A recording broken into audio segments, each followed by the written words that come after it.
एकतर खरं म्हणजे त्यांच्या बोलण्याचं विपर्यास झाला असं माझं मत आहे. एकतर माननीय हर्षवर्धन सपकाळ आमचे अध्यक्ष आहे आणि त्यांनी एक म्हटलं होतं की छत्रपती शिवाजी महाराजांपासून स्फूर्ती घेऊन ते परकीयांविरुद्ध लढले टिपू सुलतान. हे वाक्य पहिलं लक्षात घेतलं म्हणजे का त्या टिपू सुलतानांनी सुद्धा छत्रपती शिवाजी महाराजांना मानलंय याच्यामध्ये. ही पहिली गोष्ट आपण लक्षात घेतली पाहिजे. परंतु दुसरा प्रश्न माझा असा आहे की भारतीय जनता पक्षाला या विषयावर बोलण्याचा अधिकार आहे काय? त्यांनी भगतसिंग कोश्यारी आपले राज्यपाल होते, त्यांनी काय तुलना केली होती छत्रपती शिवाजी महाराजांची?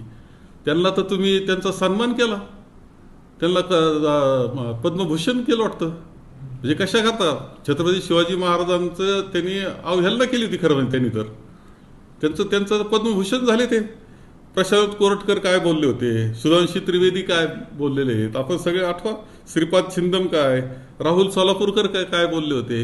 आणि याच्यापेक्षा पलीकडे जाऊन तुमचा ज्यावेळेस छत्रपती शिवाजी महाराजांचा कोकणपट्टीत जो पुतळा होता वाऱ्यानं पडतो तो, आणि काय तो पुतळ्याची काय अवहेलना झाली? कुणी त्याच्यातले कोण आर्किटेक्ट, कोण बांधणारे, कोण कल्पक आणि कोणी भ्रष्टाचार केला याची चौकशी केली का तुम्ही? छत्रपती शिवाजी महाराजांच्या बाबतीतली श्रद्धा दाखवण्याचा खोटा प्रयत्न भारतीय जनता पक्षाने करू नये. त्यांची कोणतीही श्रद्धा ही छत्रपती शिवाजी महाराजांवर नाही, ही वस्तुस्थिती आहे. कारण वेळोवेळी त्यांनी अपमानच केलेला आपल्या सगळ्यांना दिसतो. छत्रपती शिवाजी महाराजांचा पुतळा वाऱ्यानं उडून जातो, त्यावेळेस का नाही तुम्ही निषेध केला त्याचा? त्यावेळेस का गप्प बसले? काय चौकशी केली? कोण आहे गुन्हेगार त्याचं? याचंही उत्तर मिळालं पाहिजे. एकीकडे भाजपचे नेते म्हणतात की सपकाळांची जीभ छाटली पाहिजे, काळा फासणाऱ्यांना बक्षीस ठेवलेत त्यांनी. असं त्यांना काहीच अधिकार नाही छत्रपती शिवाजी महाराजांवर श्रद्धा दाखवण्याचा. तो अधिकार त्यांनी गमावलेला आहे. वेळोवेळी त्यांनी छत्रपती शिवाजी महाराजांच्या बाबतीत चुकीचे उद्गार काढलेले आहेत. सर, एप्स्टीन फाईलचे मुद्दा आता सध्या गाजत आहे आणि त्याच्यावर फार मोठ्या नेत्यांचे नाव येत आहे. काय म्हणणार आहात यावर? नाही, आता आपण तर सर्वजण ऐकतोच आहोत, परंतु एप्स्टीन फाईलनं काय कोणाचं बदनामी काय याच्यापेक्षा आमच्या शेतकऱ्याचं मात्र मोठं नुकसान त्या एप्स्टीन फाईलनं केलेलं आहे.